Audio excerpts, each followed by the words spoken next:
A very warm welcome to all of you in this session on possible opportunities in GST 2021, 22, and later. The speaker for this session is CA Madhukar N. Hiragange. Before he takes over the session, I'd like to take a moment to introduce him to you. CA Madhukar N. Hiragange is a senior partner at Hiragange and Associates, having offices in Bangalore and 13 other locations across India. He is associated with chartered accountants across the nation as a mentor. He was the chairman of the Indirect Taxes Committee of the ICAI for 4 years and led it in the crucial times of GST implementation. In addition to 18 books on central excise, service tax audit, and central sales tax, in GST, he has authored numerous books like GST Audit Handbook, A Government's Perspective, A Practical Guide to GST on Real Estate Industry, GST Audits and Certifications, GST on Textile Industry, GST Ready Reckoner, Compendium of Issues and Solutions in GST, and many more. As the managing trustee of Empower Education Foundation, for the past 15 years, he has supported the education of about 1,300 lesser privileged students. In 2014, he started his association with Hiragange Academy, a division of Empower Education Foundation, as its knowledge partner. Under his light, Hiragange Academy has served over 3,000 students and professionals to enhance their capability, mainly in indirect taxes. Thank you.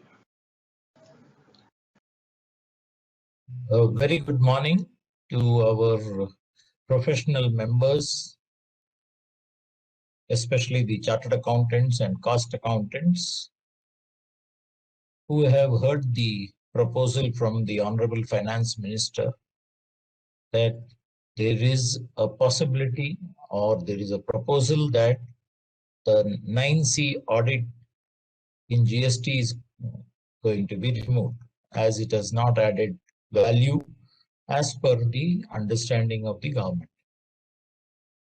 Be that as it may, in my understanding, not less than 20 to 30,000 crores has been added to this audit, because there are earlier compliances which are done.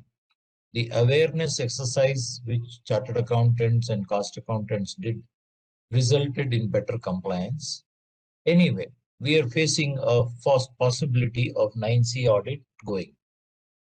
In my few visits in various places in India, Raipur, Indore, Bangalore, there is a thinking that the opportunity in GST is gone or almost gone.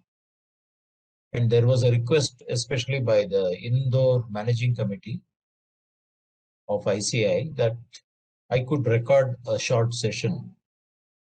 And this is a result of that. And I would thank Hiragange Academy for hosting this for the benefit of all the professionals in India. The removal of the GST audit, does it make the future uncertain or confused as far as GST practice is concerned? Are some of the plans, some of the professionals made long-term goals of getting into GST, studying GST, attending courses, certificate courses, are those goals gone? The uncertainty and stagnation of professional opportunity with banks and the income tax practice coming down due to reduced interaction with the executive, is that making things much worse? Are we very busy doing many things but not really effective or satisfied at the end of the day? Is there an alternative scope in GST tax practice? And if so, who and what type is suited to do well? What are the supporting characteristics to build? And finally, adding points on how to be a knowledgeable person and then an expert and grow one's GST practice is something which we may all have to introspect because of this removal. Let's understand the scope for 2021 and of course later. If we look at the direct tax collections, maybe 12 lakh, maybe more also. bit more, maybe 16 lakh crores. The indirect tax collection is expected to be about 25 lakh crores. In that, 16 could be GST. You are seeing that GST collections recently have been exceeding 1 lakh crores consistently. And maybe with the economy slated to grow, we can look at much better collection there. One aspect we need to keep in mind, the coverage, is that something which is called a set-off or a tax credit in indirect taxes. In the GST itself, it could be around 40 lakh crores per year, assuming 16 lakhs is the GST collection. Because the net margin for in trading could be at most 2 or 1 to 10%, 15%. For the manufacturers, it could also be in the same range. For service providers, it could be a little higher. And in some exceptional cases, it could be very high. But the credit does count for the major part of the tax. And therefore, the verification of this 40 lakh crores is more important than the net tax, which we verify most of the time. If we were to look at what is the cost of GST in manufacturer or trading sector, the cost of GST could be 25 to 30%. It could be around 12, and the output could be 18. So you're talking of 30. Similarly, for services, where the input may be less, output still remains 18. So it could be actually about 15 to 22 or 25% also. Those professionals who would like to look at this a little deeper, I would suggest a small homework. You pick up a good balance sheet, listed company balance sheet, which is available freely on the Google. Analyze the balance sheet of that company, go into the schedules, and each of the schedules look at what is the GST impact on that particular item, whether it's an item of income, expense, capital goods. Liabilities also, because liabilities also come with a certain amount of GST attached. For example, if you take a loan, there's a loan processing charge. If you have gone for lease, the entire lease rental is liable to GST. So have a look at what all aspects of that balance sheet and profit and loss account are impacted by GST as you understand. This will give you a reality check on the vastness of the impact of GST on almost every business entity, that is. Even the exempted entities are impacted because you have the reverse charge mechanism which is applicable to them. It is also applicable on those type of activities which are not specific with that. For example, education leading to a degree is exempt, but separate courses, say for motivation, for something else, executive programs for the industry, all this could be liable. Similarly in healthcare, and similarly for religious and philanthropic activities, everything is not exempt. So one may like to look at this and get an idea of the real scope in GST practice in India. What are the common areas where there is a possibility of tax? And of course, wherever there is a possibility of tax, there is a possibility of cost control of taxes. There is tax planning of the taxes. Let's look at some of the areas just to get an idea. The classification is a very, very important aspect where misclassification can lead to destruction, especially if one is a single product company or a single service company and choose or think that a lower rate is applicable. Because when the demand comes, the demand will come for 6 years as of today or even more, thanks to the various extensions which have been given for the annual returns. So this is an area which is very important and one has to ensure that one's classification is proper. Registration at a at the start, right in the start, would ensure that one gets all the credits, and unnecessary registration also can be avoided. For example, I am having some activity happening in different parts of India, different states of India. I possibly have to examine whether I can work in the hub and spoke model and avoid registration anywhere, or there is a need for me to be registered.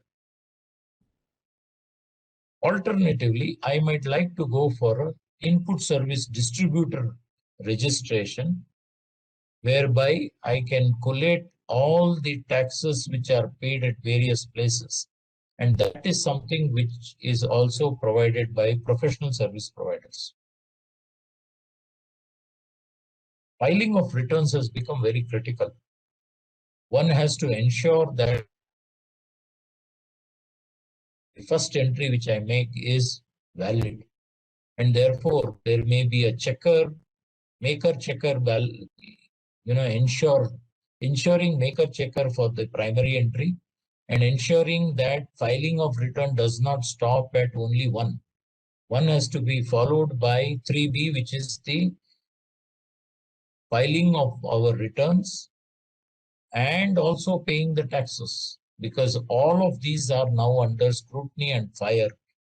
Non-compliance are leading to disputes, and disputes are very expensive to deal with in GST. It is also required that the reconciliation be done monthly, or if one is having the quarterly facility, quarterly. This has to be done, not at the end of the year, after 6 months of the end of the year. Remember, this law came in as a amalgam or a khichdi of the VAT law, the central excise law, the service tax law, and bit of customs and a bit of foreign laws. So it's a khichdi. Unfortunately, it has become a bitter khichdi and a confused khichdi, a complex khichdi. It is no longer a good and simple tax, and therefore, to get clarity on the way forward, one may like to get opinions, and who other than the expert. Replies to letters from department is something very important. Many of the times when the department sends a small inquiry letter asking for a laundry list of things, SSCs go and dump all that on the department, and there start their miseries.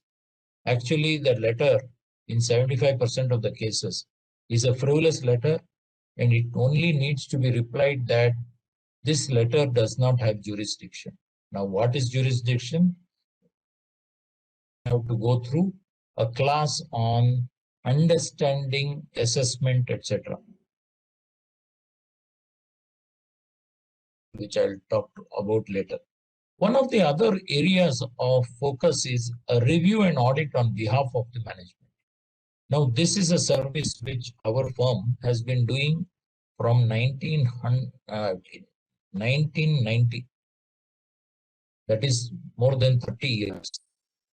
There was no mandatory requirement of doing central excise audit, nor was there a mandatory requirement of doing service tax audits. But we have done this for more than 5,000-6,000 clients. And it has been a value additive exercise. That means not because there was a requirement to attest, but because it gives value. It avoids disputes. It also brings in the point that whatever benefits are available within the four corners of law is also available. And this can be in various forms, which I'll talk about a little later. There are some low-hanging apples in the foreign policy. You know that exporters need some benefit in the form of tax rebates. Goods and services can get inefficiencies of infrastructure or inefficiencies of tax, and therefore you get a GST refund, which is supposed to add up or make good the tax of GST. The input tax credit you get as a refund. There are some, unfortunately, in the recent past, there have been some actions by Government of India to limit this. However, in due course of time, I think good sense will prevail. There is also the foreign trade policy, which gives you certain things, certain facilities to ensure that the customs duty need not be paid at the time of import of anything for export. And also, there are various schemes. Manufacturing from India scheme, MEIS, service exports from India scheme, SEIS, and recently replaced by, which is applicable for certain categories of goods. These are also areas where the benefit, which ranges up to 7% of your exports, is possible, and it is quite easy to get.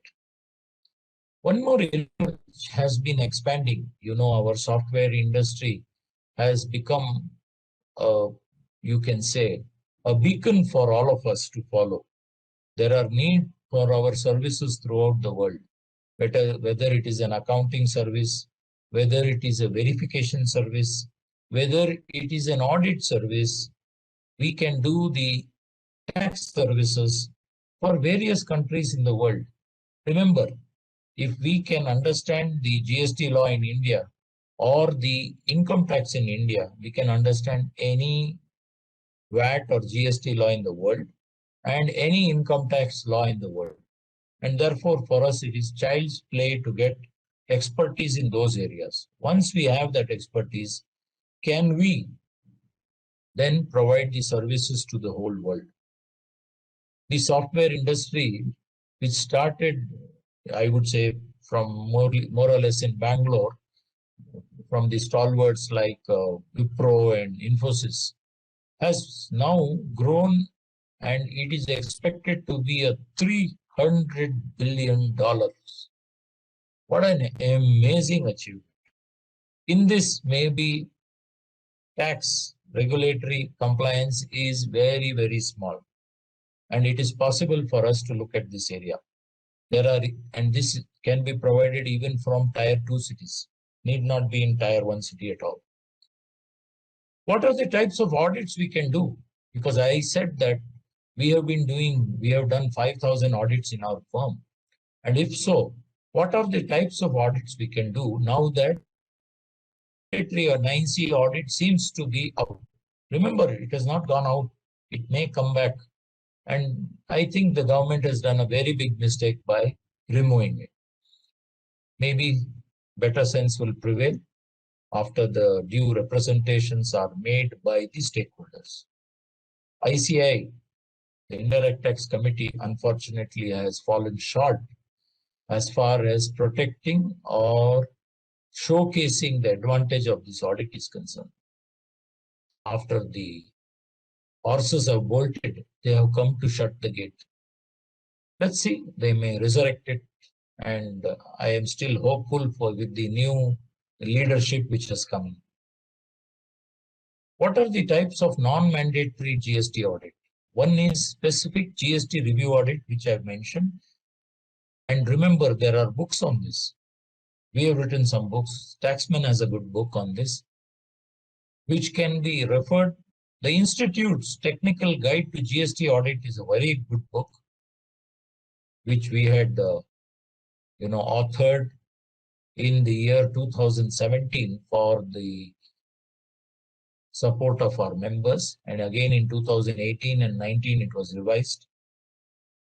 That is a very good document. There is also one background material for GST, which is also available, and it has been updated even in the period subsequent to my departure in 2019, which is a good material, and it is free, downloadable. You can put search in the PDF copy, and you'll get a good commentary, I would say. Then there is very important, I told you 40 crores out of the 40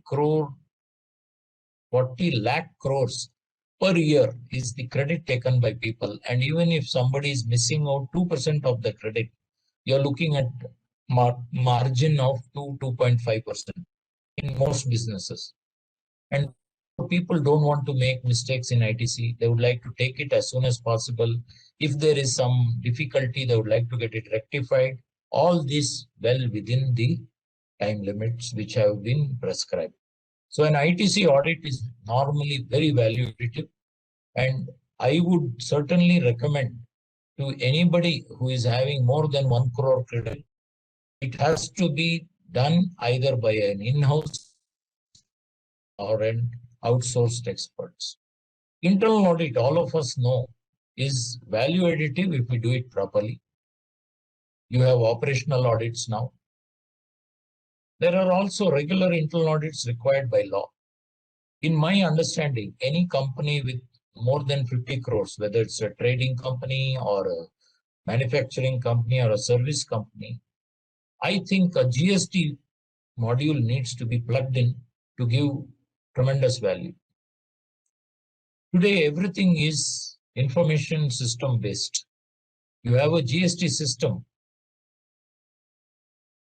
comprising of the GST network, which has a lot of utilities, and we have the various forms which are being populated by them, auto-populated by them, making it easy for compliance. However, those systems need to talk to the systems which are kept by our SSEs. And therefore, a systems audit, procedures audit, possibly by a CISA or a DISA, could be of great value to the SSE. Remember, otherwise it's garbage in, garbage out, and maybe ending up with some disputes after a few years. GST, unlike VAT, is a procedural driven law. A person has to have good understanding of GST concepts, but very good understanding of procedures. There is where I mentioned,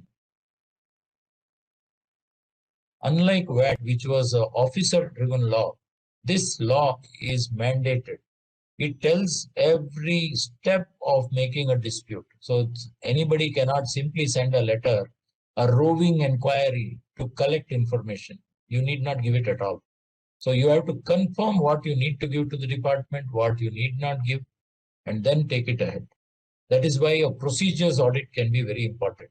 This will ensure that the SSE also, SSE's officers who are managing the IDT function, especially GST, would know what not to do.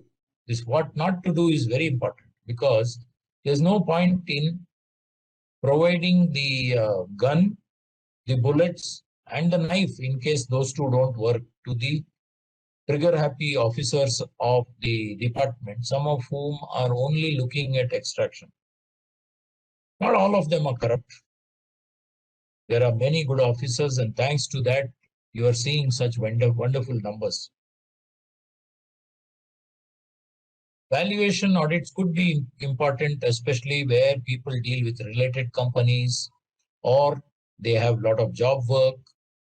There could be many reasons where valuation would be important. They have a lot of transfers of goods and are dealing with taxable and non-taxable goods and services, then valuation becomes a very important thing.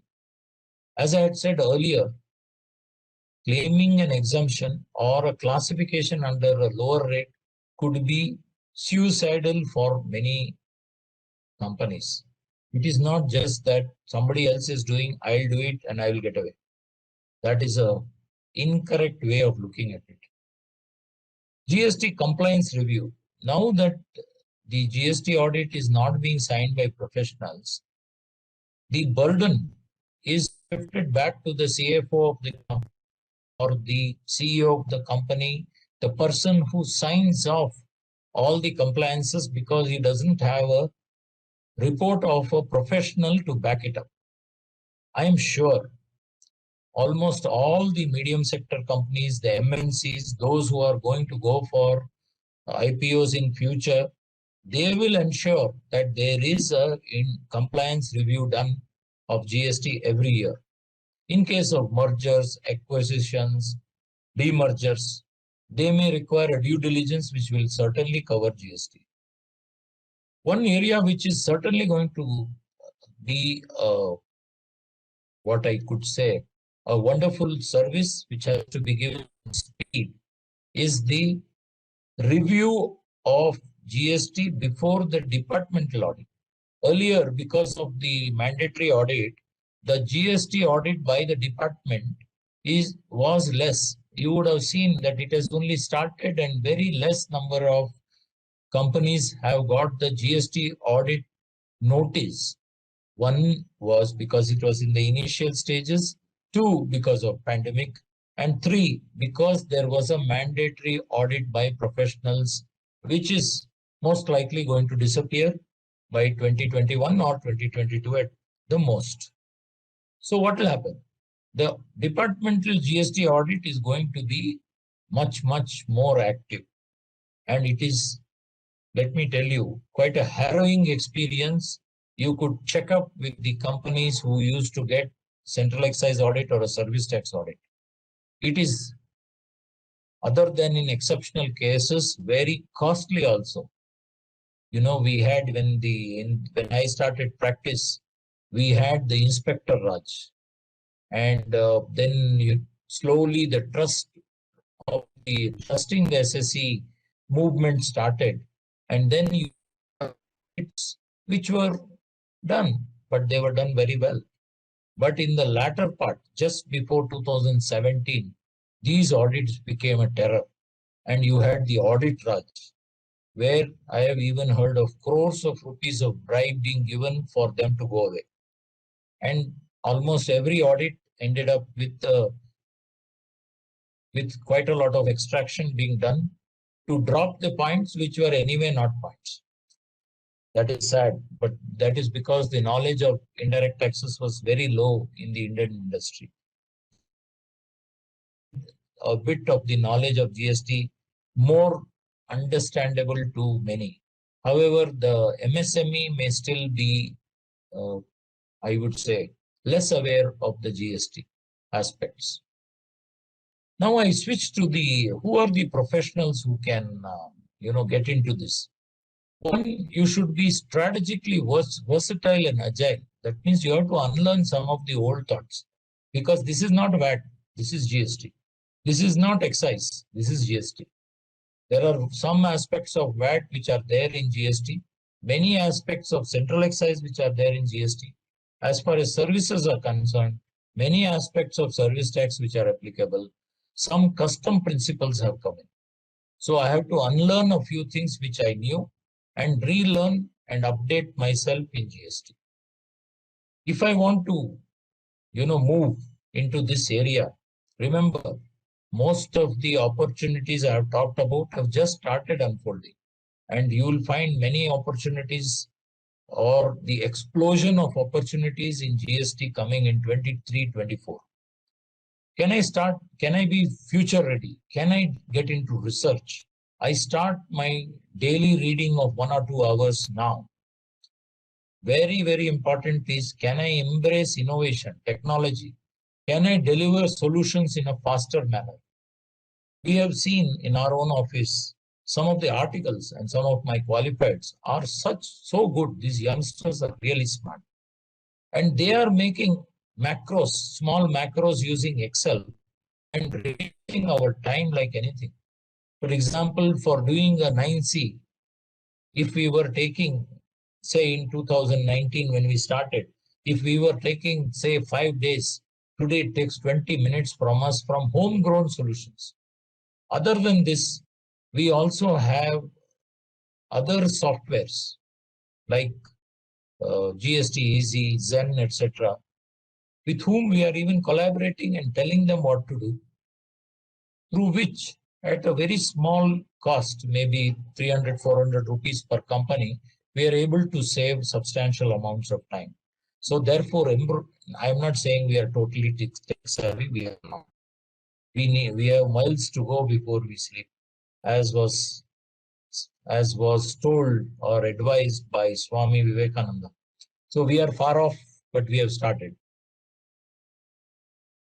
There are also knowledge needs, because we need to know the old law, the relevant parts of central excise, the relevant parts of service tax cases, VAT cases, to help the client and our employers to cope with the rapid change which is happening in GST.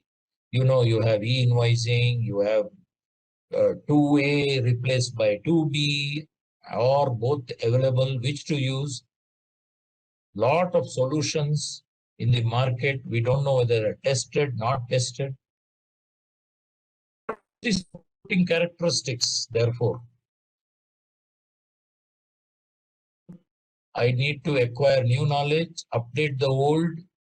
Maybe if I have got clients in the SEZ or I'm working with the SEZs, STPIs, I need to specialize in that vertical. Maybe industry specific specialization is required. We have also tried to write books in a couple of areas. We have started with real estate, then textiles, and recently on pharma and healthcare. We are planning on automobiles. Let's see where it goes. We need to get industry specific also, because there are set specific needs of each industry. Maybe the other indirect tax laws like customs, anti-dumping, which is becoming very difficult, because if my cost of raw material goes up, then my industry becomes unviable. I need to be having integrity, because the client does not know. See, where the client also knows and I am just confirming his belief, I would say it is not that onerous. But where the client does not know, he says, sir, I don't know, you are the professional, I am relying on you to deliver. We need to then ensure that we are reliable, we are knowledgeable, we have all the skills to deliver. One more important aspect which has come into GST is now, you know, information can go anywhere. Sometimes we use our laptop and we are able to access the tally which is enabled or the ERP which is enabled. How do I ensure that nothing of that is left on my laptop later? You know, today you have programs which can retrieve what has anytime been saved on your laptop. Also, a personal sense of confidentiality, so that we delete all the non-required mails and the records once the assignment is over. Am I having the professional competence, which all the three institutes have very rightly put? Do what I know only. Do I stray? Okay, no problem. I can somehow manage with giving consultancy to my clients. Having an average or superficial knowledge of GST, please do not do it. For example, if you ask us, just today somebody was asking me, can you help us with this company law problem?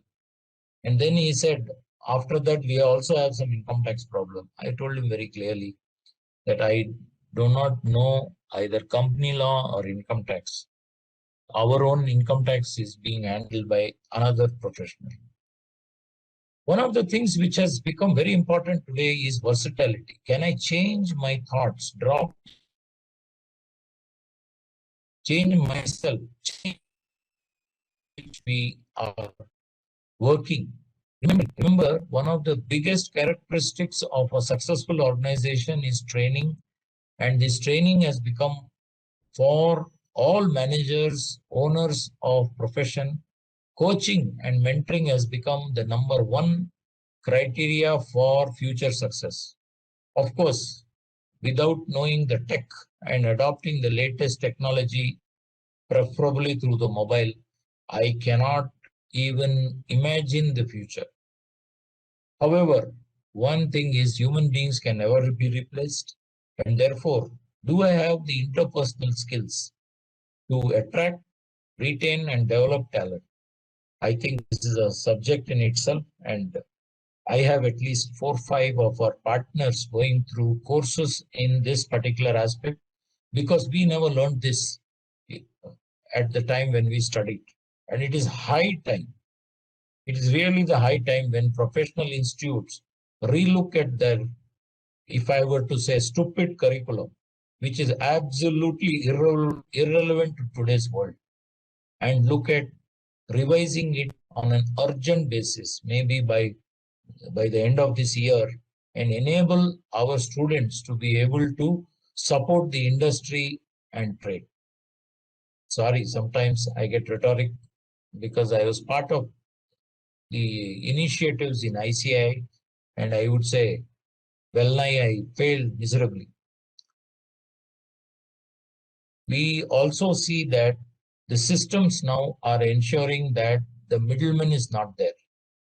Okay, some of the issues which are there, like, the large scale refund frauds which happened, brought back manual refunds into the GST, into the FTP, and I'm sure it's only a matter of time before it again becomes automatic. One of the things which we need to forget, we old timers have never put money into the profession of any significance. We will earn and then we'll invest. Those days are gone. Today, a chartered accountant who gets into practice, it is almost like an entrepreneur. You have to invest time, money, and also the aesthetics. I remember when I started in a 8x5 room on the 3rd floor without lift. A sure short failure story. If you are starting practice, you need to start with a decent place. May not be very big, but it should be clean, neat, accessible. And maybe a digital library has become something you have to start with even before you go for furniture or people. Today, we need to build up delegation. We can't expect to provide services in all the procedures, and therefore building 2nd level, 3rd level people, very, very important in practice. Or even if I am in a company, I need to see that the person who is the professional needs to keep on updating himself, skill himself to be relevant, and for the mundane routine tasks, either depend on technology or clerical stuff.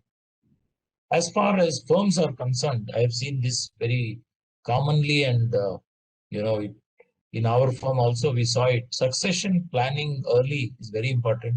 Many firms, old firms, are desperately trying to exit, and they get no valuation at all, because now when the main person is already 55, 60, nobody to pay for a firm where he is not going to be there or she is not going to be there. This is some supporting characteristic which is general, nothing to do with GST. Geographical flexibility, I found, also is very important. We need not think locally. For example, a practitioner in Indore, practitioner in Cochin can serve anybody in Bangalore or even in Dubai. If I know Dubai VAT, why I cannot give a back office support for Dubai VAT? Very much possible. In fact, the ICAI even came up when, under my chairmanship, it came up with a book on Dubai VAT, which became a Bible for a few years. It was there on every officer's table in UAE, and obviously every professional's table who was providing VAT services when VAT was introduced in Dubai. So you are not limited today. Build in diversity in your thought process. It's not through process, it's a thought process. Continuation of firm also, I think the spelling is mistaken. These are all slides prepared by me. Please pardon me for that. There could be many other supporting characteristics. What should be the stages? Get a in-depth knowledge first of GST, get skilled, share and create perception, be on online groups, teach, train, be on seminars, maybe in-house, out, and also for your clients. Remember the Pareto rule.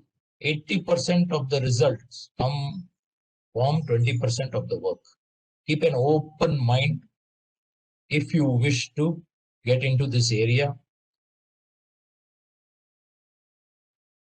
I am looking at how you can learn GST, understanding the basics as well as the issues, deepening the knowledge and solving in real life.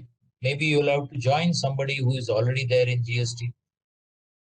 For a year, 2 years, if you are getting into litigation, maybe a longer period. Get the expertise, start serving the employers, focus on understanding their business. Don't give advice without understanding their business. On the job, your learning is what I have found the best, because once the client is there and you are focused to understanding his business and giving him value, that's the best place, and you will learn tremendously. Many clients are the best teachers, especially the ones who are hard and strict. They are the best teachers. Of course, to learn, it may be qualification dependent. Courses like CA, CMA, etc. already have GST in quite a decent, detailed form. However, maybe in colleges and all, GST is only superficially taught, some basics are taught. Stage 1 and part of stage 2 is covered in a good certificate course. Hiragange Academy has it free. All you have to do is go to the thing, work and do it properly. What do I mean do it properly? Don't start going to topics which you like.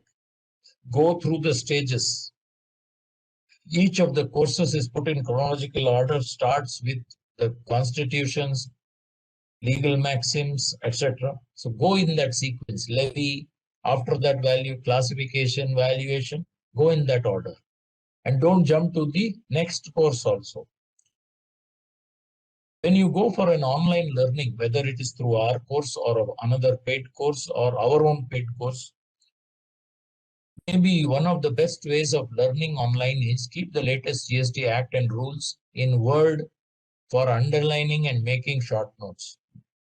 I don't know whether youngsters require. I know you have so many software available. You can make, online notes itself. I cannot do it. And therefore, for people who cannot do it, keep a hard copy to make small slips available wherever you can make short notes and put it into that particular page. Ideally, whatever topic you are going to listen to online, read it up once. Briefly, maybe 5 minutes, 10 minutes, scan it. You know what is the topic, what are the keywords. This actually enhances your learning and your absorption. Make notes during that online session. And if it is an online session, you can even stop it whenever you want and then continue it. Make notes, I would say. For this, I have always suggested in our office, keep an indexed notebook, maybe a 400-page indexed notebook. And in that index notebook, put all the topics which are there, which you want to learn, with sufficient amount of space for adding the learnings in the next 2 years. So you're not going to write in detail. Only what you learn, you are going to write. And that, as you maybe after you have started this wonderful diary, knowledge diary as we call it, it will be such a wonderful reference material. I have seen some stalwarts. One of them I could mention, Mr. Arvind Datar, who practices now in the Supreme Court. When I was going, I had the good opportunity of meeting him in the 1990s in the tribunal at Chennai. I used to see him using this book, which there was hardly any space in the book, and he would write in the sides in small letters. And when I asked him, why don't you take a new book? He said, Madhukar, whatever I learned of excise in my life is there in this notebook. If I have to transcribe it somewhere, it is going to take me maybe 2 or 3 months, and therefore I'm managing with the same notebook. Wonderful concept. Please try it.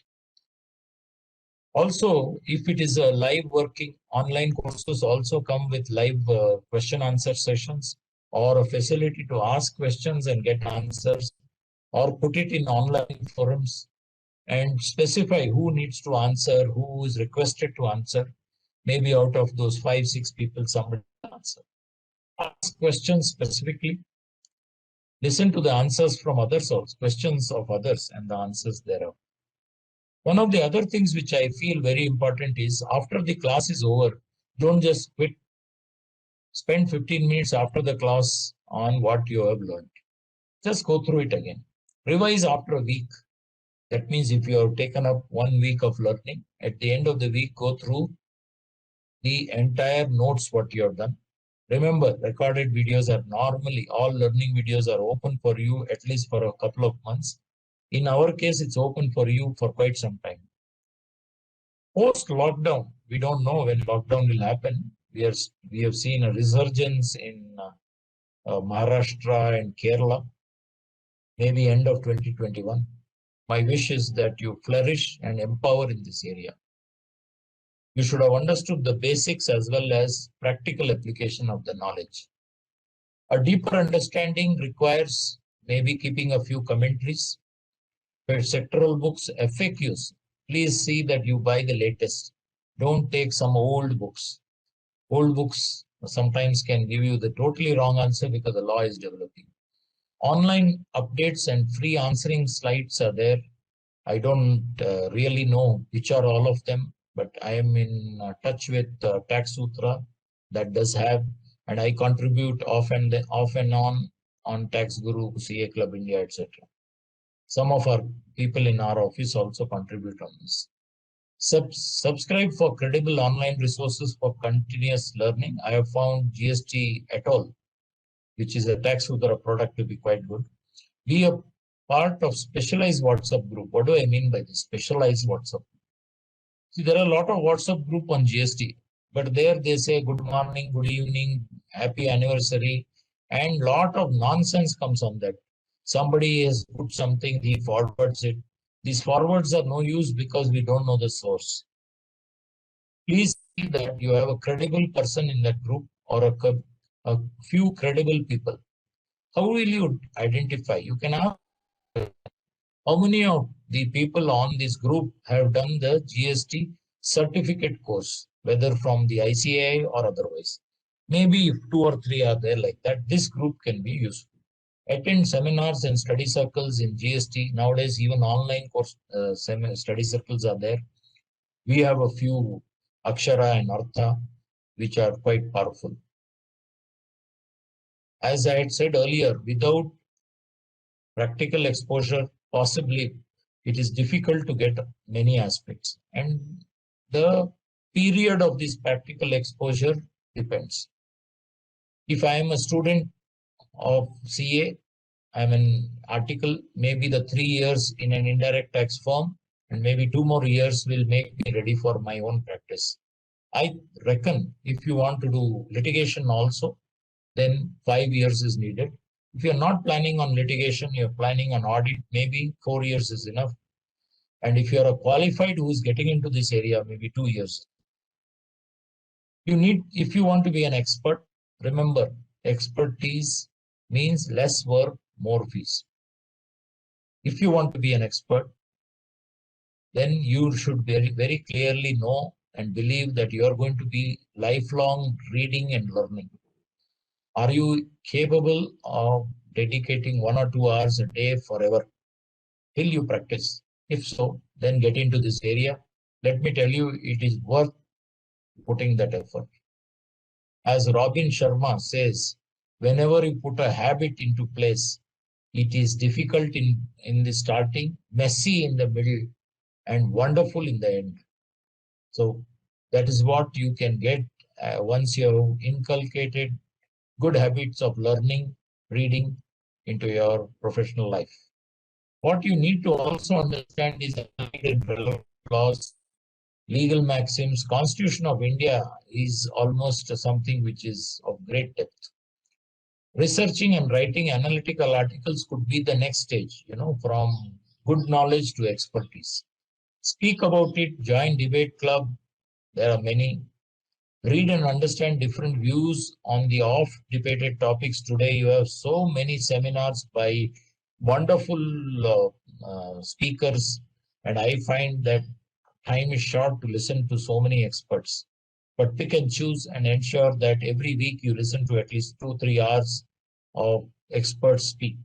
Online forum answering is also a good place to enhance yourself. Our own writing of articles, graduate to booklets and then books, ensures that we become experts. Teaching professionals, industry, and even officers gives us broad-based idea. We know what are the problems which are there, what are the different things which we need to do. With this, I would recommend the following resources. The cbic.gov.in is an updated site, unlike 10 years back. Things are updated very fast. The quality, of course, what could be there is not much to be desired, but at least it's updated. On Hiragangi.com or hiragangiacademy.com, you will find updated articles, updated as of 2020. And there may be some of 2021 also. The Indirect Tax Committee was very active earlier, but you still have enough resources on that, and everything is freely downloadable, which is an advantage. Books in GST Practical Guide Against Spelling Mistake on GST audits, very important, because audit is, in my understanding, for the next 2 years, it would be the one which gives the maximum fees for the GST practitioners. Not litigation will overtake GST audit, I think, in 2023-24. So therefore, your GST audits is going to be there. Large amount of opinion opportunities will come, and maybe if you can look at the sectoral books like real estate, textiles, works contract, I think pharma and healthcare. There may be many more. We are also planning, but we have been a little slow as of now. And compendium of issues and solutions, which I've written with Naveen Kumar. Just pending a few last chapters we have not been able to complete. So should be up and running by the next month, I think. And of course, various online sites, There is a basic and advanced course on Hiragangi Academy, which is totally free. You would like to do it in sequence, first do the basic course, then go for the advanced course. With that, I would like to wish all of you a wonderful GST practice or providing service to your employers, and all the best. Thank you very much.